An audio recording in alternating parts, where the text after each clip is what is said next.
नमस्कार दोस्तों, education trip में मैं नीतीश कुमार आप लोगों का स्वागत करता हूं। दोस्तों, आज हम लोग बात करने वाले हैं मानव स्वास्थ्य एवं रोग के बारे में। हम माफी चाहते हैं आपसे कि काफी दिनों से आपको साइंस की वीडियोस नहीं मिल पा रही थी। अब से आपको साइंस की वीडियो कंटिन्यू मिलेंगी। हम प्रयास करेंगे कि आपको साइंस की वीडियोस गैप ना हो। प्रेजेंट टाइम में हम लोग सिर्फ दो टॉपिक बायो का उठाने वाले हैं। एक आपका मानव स्वास्थ्य एवं रोग होगा और दूसरा आपका जेनेटिक्स यानी कि आनुवंशिकी होगा। इसके बाद आप लोग सतर्क हो जाएं क्योंकि आपके सामने उपस्थित हो रही है केमिस्ट्री, और केमिस्ट्री के लिए आप लोग बिल्कुल तैयार रहें। और उसके लिए आप लोग पहले से ही प्रिपेयर करना स्टार्ट कर दें, क्योंकि आपको पता है कि जब तक आप केमिस्ट्री के बारे में खुद नहीं जानते होंगे तो केमिस्ट्री समझने में आपको थोड़ा सा कठिनाई होगी। इसलिए आपके पास जो भी संभव किताबें हों, उन किताबों से आप पहले ही केमिस्ट्री को थोड़ा बहुत कुछ पढ़ लें, जिसकी वजह से जब हम आपको कुछ चीजें बताएं तो आपको वो चीजें आसानी से समझ में आए। क्योंकि यह जरूरी बिल्कुल भी नहीं कि मेरा ये वीडियो देखने वाले सभी के सभी लोग साइंस बैकग्राउंड के ही हों।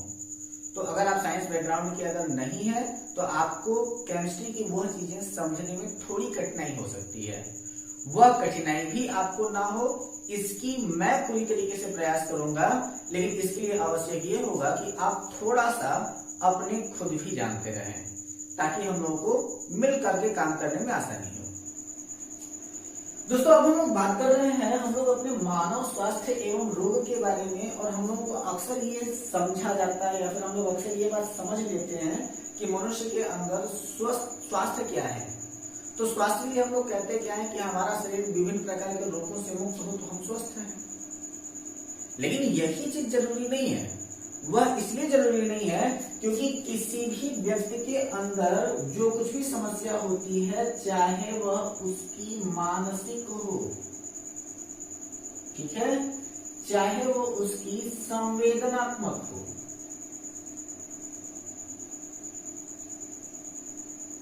चाहे वह उसकी सामाजिक हो,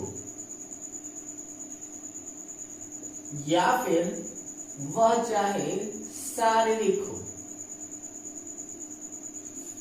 यह सभी प्रकार की समस्याएं जो होती हैं वह मनुष्य के स्वास्थ्य एवं रोग के अंतर्गत आती हैं। चाहे कोई भी ऐसा रोग जो मानसिक हो, संवेदनात्मक हो, शारीरिक हो या फिर सामाजिक हो, या फिर ये भी हम लोग ये कह सकते हैं कि यदि कोई भी व्यक्ति, अगर हमें रोग की परिभाषा देनी हो या फिर मनुष्य के स्वास्थ्य की परिभाषा देनी हो, तो हम लोग ये कहेंगे कि यदि कोई भी व्यक्ति मानसिक, संवेदनात्मक, सामाजिक एवं शारीरिक रूप से स्वस्थ है तभी वह स्वस्थ है, अन्यथा वह स्वस्थ नहीं हो सकता है।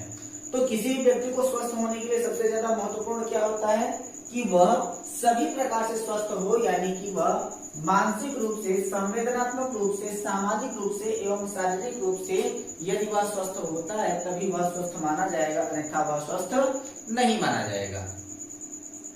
कुछ महत्वपूर्ण बिंदुओं के ऊपर हम लोग बात कर लेते हैं। जैसे कि अगर हम संवेदनात्मक अगर बीमारी की अगर बात करें तो वह सभी प्रकार के रोग जिनके लास्ट में FOBIA, फोबिया शब्द लगा हो, फोबिया का मतलब होता है डर, तो वो सभी के सभी रोग जिनके लास्ट में फोबिया लगा होगा वह सब के सब रोग आपके क्या कहे जाते हैं, संवेदनात्मक बीमारियां, यानी कि वह सेंसिटिव डिजीजेस कहे जाते हैं। जैसे एक वायरस से होने वाला रोग है जिसको हम लोग कहते हैं हाइड्रोफोबिया। क्या कहते हैं उसे? हाइड्रोफोबिया। वास्तविक में आप लोग इसको जिस नाम से जानते हैं उसको हम लोग कहते हैं रेबीज, ठीक है। तो यह जो आपका हाइड्रोफोबिया नाम का रोग है, यानी कि जो आपका रेबीज नाम का रोग है, उसमें होता क्या है कि रोगी पागल हो जाता है, जीभ बाहर निकलता है, तथा सबसे मेन जो हमने कहा ना डर वाली बात, तो डर कब होता है उसमें, वह आदमी पानी से डरता है, ठीक है। तो किसी भी विशिष्ट कारणों से डरने वाला वह जो रोग होता है उसे हम लोग क्या कहते हैं, फोबिया के नाम से जानते हैं, ठीक है। अगर हम शारीरिक रोगों की बात करें तो हमारे यहाँ शारीरिक रोग जो होते हैं वो मुख्यतः कई प्रकार के होते हैं, जिनको हम लोग कुछ आउटलाइन कर सकते हैं। सबसे पहला होता है कमी या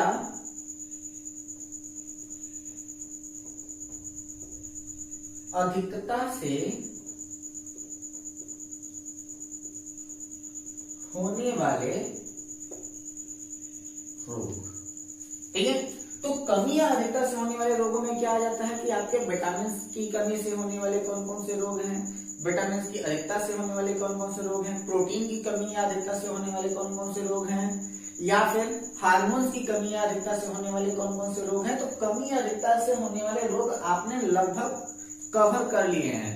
जब मैं आपको न्यूट्रिशन वाला चैप्टर पढ़ा रहा था तो उसमें मैंने आपको प्रोटीन और विटामिन के रोग मैंने बता दिए थे, और जब हम बात कर रहे थे अंतःस्रावी ग्रंथियों की तो उसमें हमने हार्मोन से रिलेटेड कुछ डिजीजेस के ऊपर चर्चा किया था जो आपके एग्जाम में आते हैं। इसके बाद अगला होता है आपका आनुवंशिक रोग।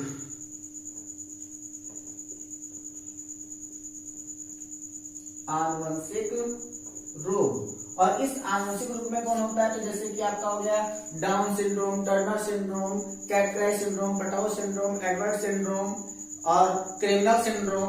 ये सारे के सारे डिजीजेस जो सिंड्रोम से रिलेटेड हैं वो आपके आनुवंशिक रोग के अंतर्गत आते हैं। और यह सारे के सारे डिजीजेस के बारे में हम लोग थोड़ा सा स्टडी करने वाले हैं, थोड़ा सा डिटेल में स्टडी करने वाले हैं, जो हम लोग अगला चैप्टर यानी कि आनुवंशिकी यानी कि जेनेटिक्स को हम लोग पढ़ेंगे। इसके बाद तीसरा वाला होता है बाह्य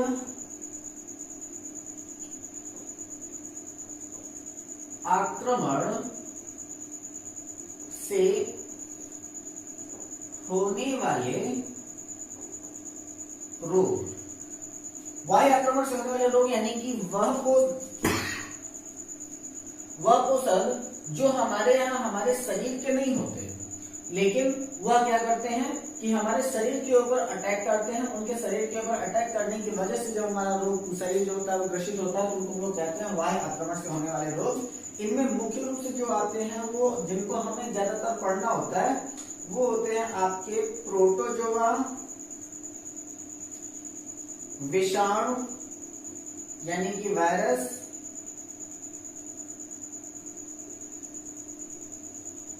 जीवाणु यानी कि बैक्टीरिया, कवक यानी कि फंगल। आज की वीडियो में हम लोग इन्हीं चार के बारे में ज्यादातर फोकस होकर के बात करने वाले हैं।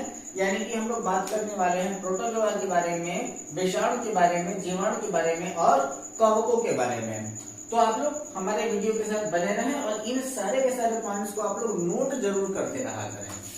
चलिए हम लोग बात करते हैं सबसे पहले प्रोटोजोआ से होने वाले रोगों के बारे में। ठीक है, तो प्रोटोजोआ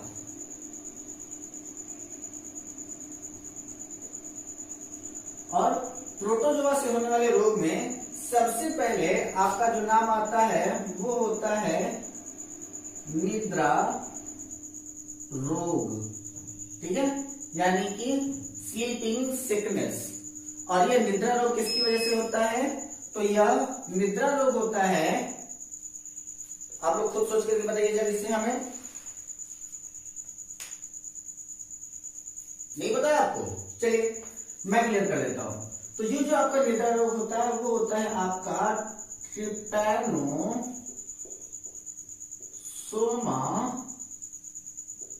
ब्रूकी के कारण। ठीक है, तो निद्रा रोग किस वजह से होता है, तो वो होता है आपके ट्रिपैनोसोमा ब्रूकी के कारण। और ट्रिपैनोसोमा ब्रूकी के कारण जब ये रोग हो रहा है तो इसको फैलाने वाला कौन है, तो इसको फैलाने वाला एक मक्खी है जिसको हम लोग कहते हैं सीसी मक्खी।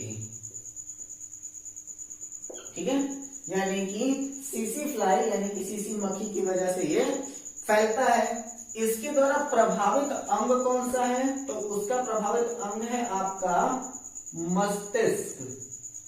ठीक है, यहां मैं लिख देता हूं कि ये सबसे पहले ऊपर जो होगा वह आपका रोग होगा, ये जो होगा वह आपका प्रोटोजोआ होगा, यहां पर जो होगा वो होगा वाहक और यहाँ पर होगा आपका प्रभावित अंग, और यहाँ होंगे आपके लक्षण।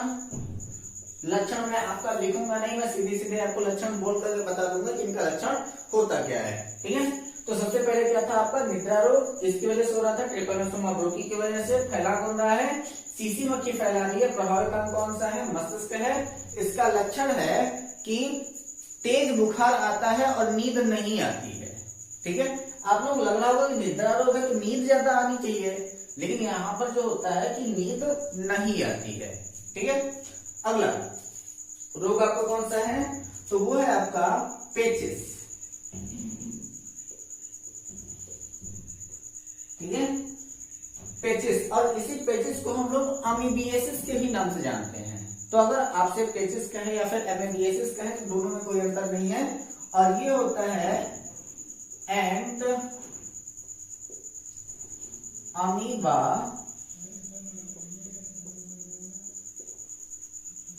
हिस्टोलिटिका के कारण। ठीक है, तो इसका प्रोटोजोआ क्या नाम हो जाता है? तो इसके प्रोटोजोआ का नाम है एंट अमीबा हिस्टोलिटिका। इसका वाहक कौन है? तो इसका वाहक है प्रदूषित भोजन। ये प्रदूषित भोजन के कारण होता है रोग। प्रभावित अंग कौन सा है इसका? तो इसका प्रभावित अंग है आंत्र। ठीक है, या फिर इसको हम सीधे सीधे आंत लिखते हैं, इंटेस्टाइन। तो इसका प्रभावित अंग कौन सा हो जाता है? तो इसका प्रभावित अंग हो जाता है हमारा आंत। इसका लक्षण क्या है? तो इसका लक्षण है श्लेष्मा के साथ दस्त। श्लेष्मा मतलब वही चिपचिपाहट। ठीक है, तो चिपचिपाहट के साथ में जो होता है हमारा दस्त आता है, जिसको हम लोग आम भाषा में आंव पड़ना कहते हैं। ठीक है, तो पेचिस एंट अमीबा हिस्टोलिटिका के कारण, वाहक इसका प्रदूषित भोजन, और प्रभावित अंग है इसका आंत। अगला है आपका नंबर 3, वो है मलेरिया। ठीक है, और इसका जो प्रोटोजोआ है उसको हम लोग कहते हैं प्लाज्मोडियम।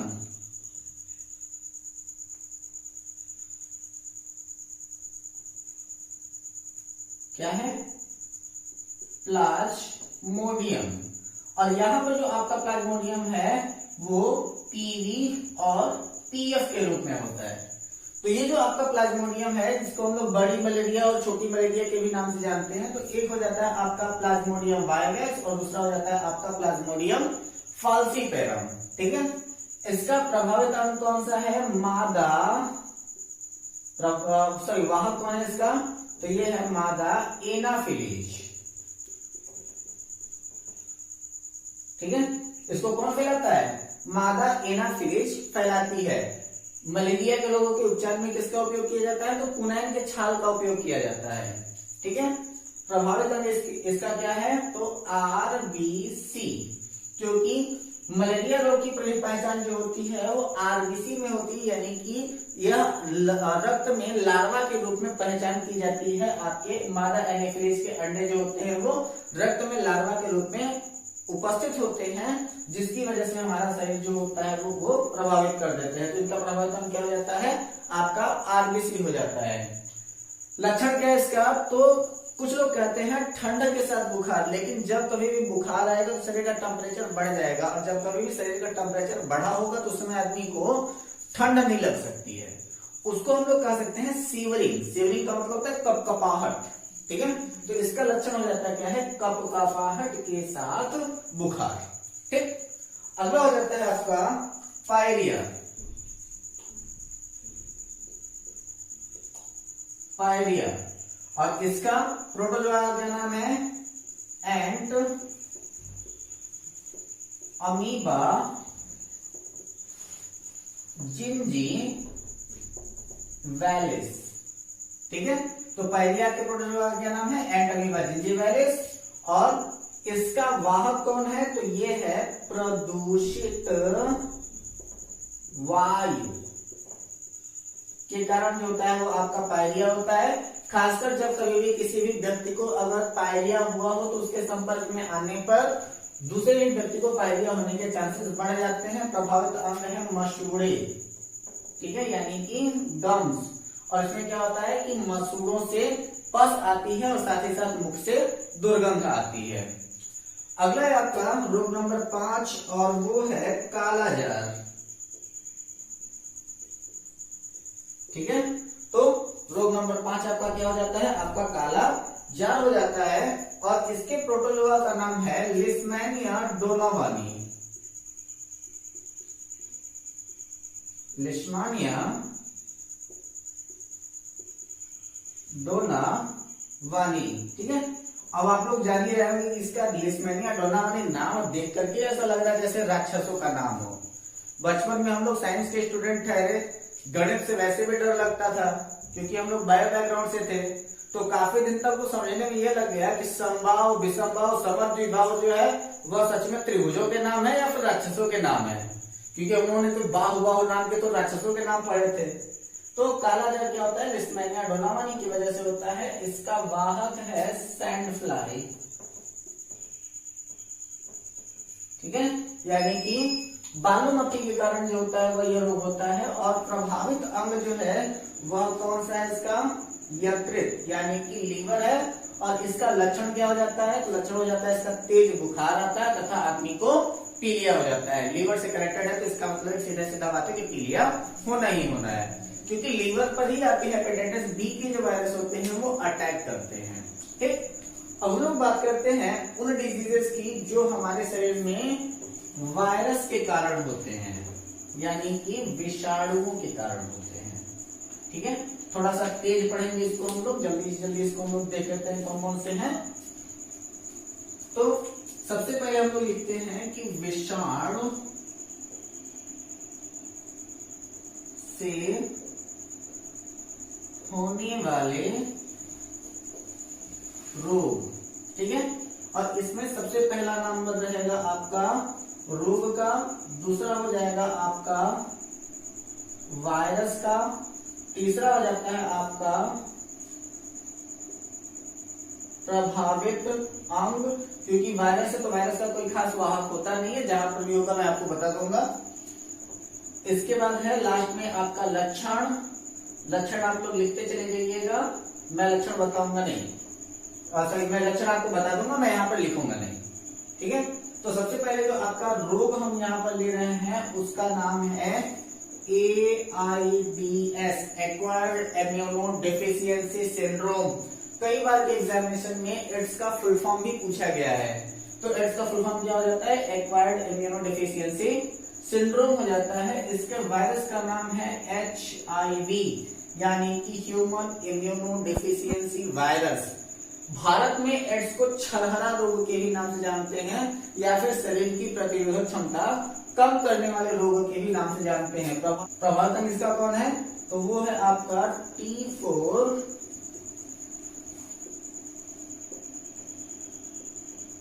लिम्फोसाइट्स। ठीक है, तो T4 लिम्फोसाइट्स का प्रभावित अंग है, जो कि इसी से कनेक्टेड होकर के WBC जो होता है वो किसी भी अन्य रोगों को पहचान नहीं पाता है, जिसकी वजह से विभिन्न प्रकार के अन्य रोगों के कारण आदमी की डेथ हो जाती है। यानी कि ये जो आपका एड्स है वह क्या है, एक प्रकार का सिंड्रोम है। ठीक है, यह स्वयं एक रोग ना होकर के एक प्रकार का सिंड्रोम है, यानी कि शरीर की प्रतिरोधक क्षमता समाप्त करने वाला है, जिसकी वजह से अब तक इसका कोई भी वैक्सीन बनाना पॉसिबल नहीं हो सका। ठीक है, इसका लक्षण क्या हो जाता है कि आदमी की यानी कि व्यक्ति की प्रतिरोधक क्षमता समाप्त हो जाती है। ज्यादातर ये फैलता किससे है, तो जब कभी भी ब्लड कनेक्ट होता है तो ब्लड कनेक्ट या फिर सेक्सुअल कनेक्शन के जरिए यह जो एड्स होता है वो एक बॉडी से दूसरे बॉडी में ट्रांसमिट होता है। ठीक, अगला डिजीज जो है उसको हम लोग कहते हैं चेचक, यानी कि आपका चिकन पॉक्स। ठीक है, और चिकन पॉक्स के लिए कौन होता है, आपका विरोला वायरस। विरोला वायरस प्रभावित अंग कौन सा है, संपूर्ण शरीर। लक्षण क्या है, तेज बुखार तथा शरीर पर लाल लाल दाने। ठीक है, इसके बाद है COVID-19। ठीक है, कोविड-19 यानी कि कोरोना वायरस दिसंबर 19। यानी कि इसी को हम लोग कोविड-19 के नाम से जानते हैं। और आप लोग घर में लॉकडाउन की वजह से अगर फंसे हुए हो तो इसका कारण कौन है? कोविड-19 ही है। एक्चुअली कोविड-19 इसका न्यू नेम है, यानी कि इसके पहले भी इसका नाम आया था, लेकिन यह इतना ज्यादा इफेक्टेड वर्जन नहीं था। ये माना जा रहा है, अभी तक इसकी कोई भी पूर्ण रूप से पुष्टि नहीं हो पाई है कि चीन ने इसके अंदर कोडिंग डिकोडिंग किया कि नहीं, चीन ने इसको बनाया कि नहीं, लेकिन ये कहा जा रहा है कि यह जो आपका प्रेजेंट टाइम का लेटेस्ट वर्जन है उसके अंदर अपना रूप बदलने की क्षमता सबसे ज्यादा है। तो कोरोना वायरस जो है, यह इसका वायरस का नाम क्या है? कोरोना। ठीक है, कोविड-19 के वायरस का क्या नाम है?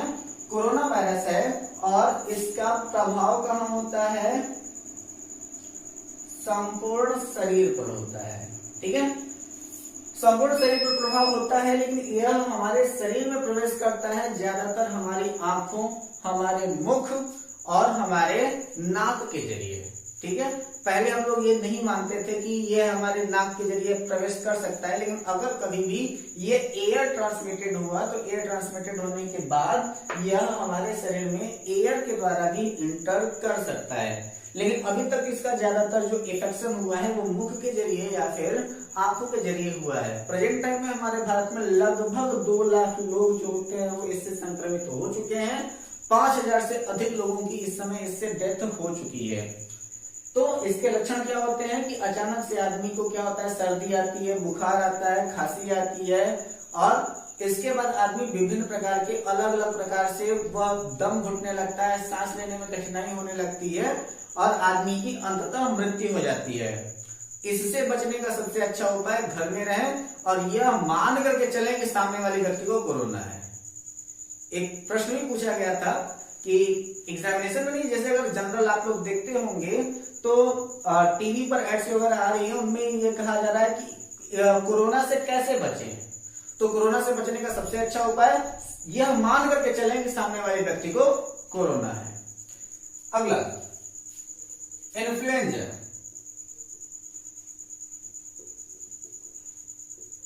इन्फ्लुएंजा कौन है? इसी कोविड-19 का छोटा भाई है इन्फ्लुएंजा। ठीक है, इसको फ्लू के भी नाम से जानते हैं। इसके वायरस का नाम है इन्फ्लुएंजा वायरस। इन्फ्लुएंजा वायरस, प्रभावित अंग संपूर्ण शरीर, और लक्षण क्या है इसका? सर्दी, खांसी, जुकाम, बुखार। ठीक, अगला पोलियो। ठीक है, पोलियो क्या कारण है इसका? पोलियो वायरस, प्रभावित अंग क्या है इसका? आंत, यानी कि यह इंटेस्टाइन को इफेक्टेड करता है।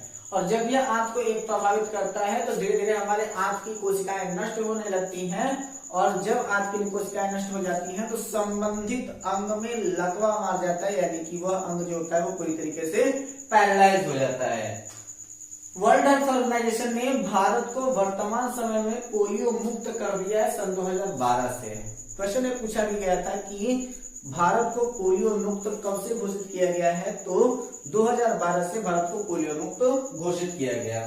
इसके बाद है आपका एन्सेफ्लाइटिस।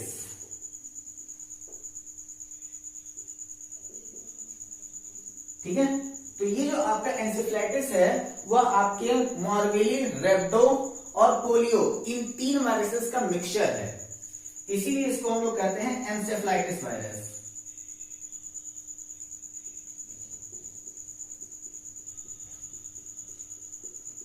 एन्सेफ्लाइटिस वायरस, प्रभावित अंग है इसका मस्तिष्क और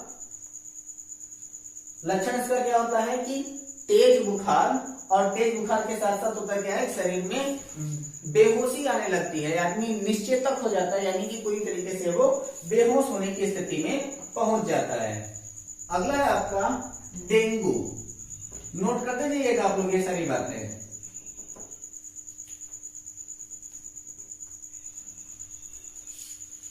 ठीक है, तो अब है आपका डेंगू।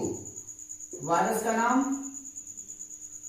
डेंगू वायरस, प्रभावित अंग, तो डेंगू किसको प्रभावित करता है?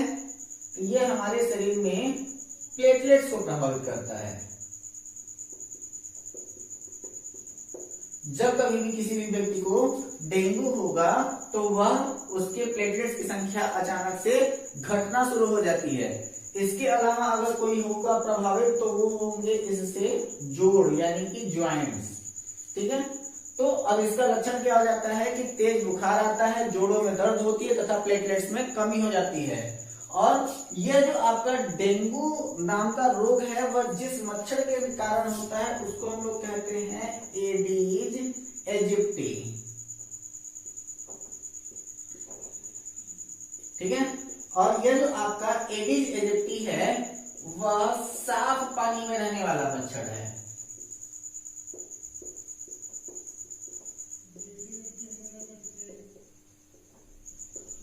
ठीक है, तो एडीज इजिप्टी क्या है?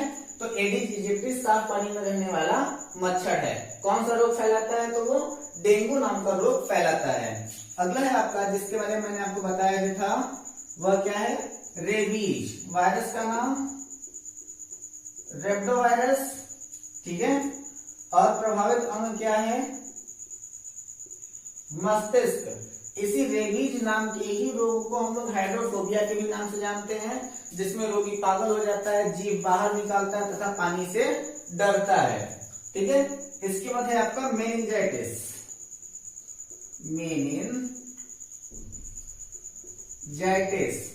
वायरस का नाम मेनिंजाइटिस वायरस, ठीक है। प्रभावित अंग क्या है? मस्तिष्क, ठीक है। तो ये जो आपका मेनिंजाइटिस है इसी को हम लोग कहते हैं मस्तिष्क बुखार। मस्तिष्क बुखार के भी नाम से इसको जानते हैं, ठीक है। तो आदमी इसमें होता है क्या है कि बहुत तेज बुखार आता है तथा आदमी का क्या होता है? मानसिक असंतुलन हो जाता है, ठीक है। तो इसका लक्षण क्या हो जाता है? तेज बुखार तथा मानसिक असंतुलन। इसके बाद है अगला आपका ट्रैकोमा, ठीक है।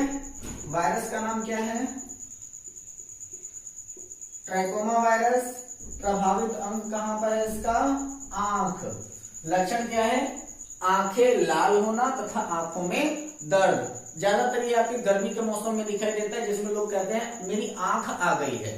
आंख आने का मतलब किसी ट्रैकोमा नाम के वायरस से वो पीड़ित होता है, जिसमें अगर कोई भी व्यक्ति किसी दूसरे व्यक्ति की आंखों में आंखें डाल करके ज्यादा देर तक अगर देखता है तो सामने वाले व्यक्ति की आंख आने के लिए संभावनाएं बढ़ जाती हैं। इसके बाद है आपका छोटी माता।